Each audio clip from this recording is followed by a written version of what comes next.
நாம் இருப்பது போலவே இருப்பதன் மூலம் நாம் என்னவாக இருக்க வேண்டுமோ அதுவாக மாற முடியாது. Opera Winfrey.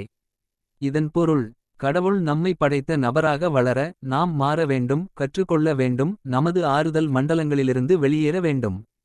அப்படியே இருப்பது நம்மை அதே முடிவுகளில் சிக்கிக்கொள்ள வைக்கிறது. வளர்ச்சிக்கு இயக்கம் தேவை. மாற்றத்திற்கு தைரியம் தேவை. கதை 1. விவசாயி மற்றும் விதை. ஒரு விவசாயி ஒரு விதையை நட்டார். பல நாட்கள் அது சிறியதாகவும் அமைதியாகவும் நிலத்தடியில் இருந்தது. ஆனால் ஒரு நாள் விதை இயற்கையிலிருந்து ஒரு கிசுகிசுப்பை கேட்டது. நீங்கள் அப்படியே இருந்தால் நீங்கள் என்றென்றும் ஒரு விதையாகவே இருப்பீர்கள்.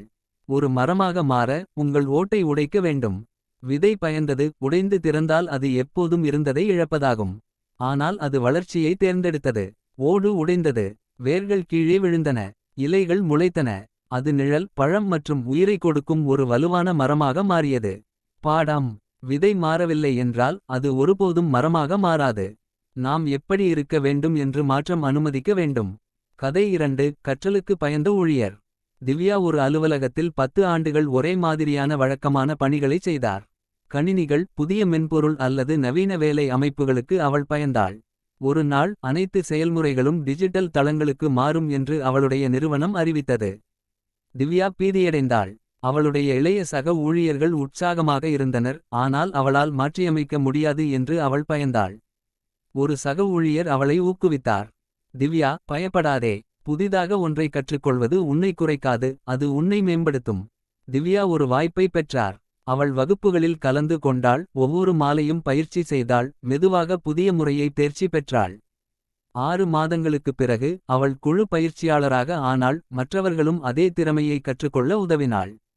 பாடம்: திவ்யா மாறி தன் பயத்தை வெல்லும் வரை அவளுக்கு தேவையான திறமையான, தன்னம்பிக்கை கொண்ட நபராக மாற முடியாது. கதை 3. இளம் கழுகு. ஒரு இளம் கழுகு பறக்க மறுத்தது. அது கூட்டில் வசதியாக இருந்தது, உயரங்களுக்கு பயந்தது. ஒரு நாள் தாய் கழுகு அதை விளிம்பிற்கு மேல் தள்ளியது. அது பீதியடைந்தது, ஆனால் அதன் இறக்கைகள் விரிந்தன. அது உயர்ந்தது. பின்னர் தாய் சொன்னாள், நீ பறக்கவே படைக்கப்பட்டாய். ஆனால் நீ கூட்டை விட்டு வெளியே வராவிட்டால் அதை ஒருபோதும் கண்டுபிடிக்க முடியாது.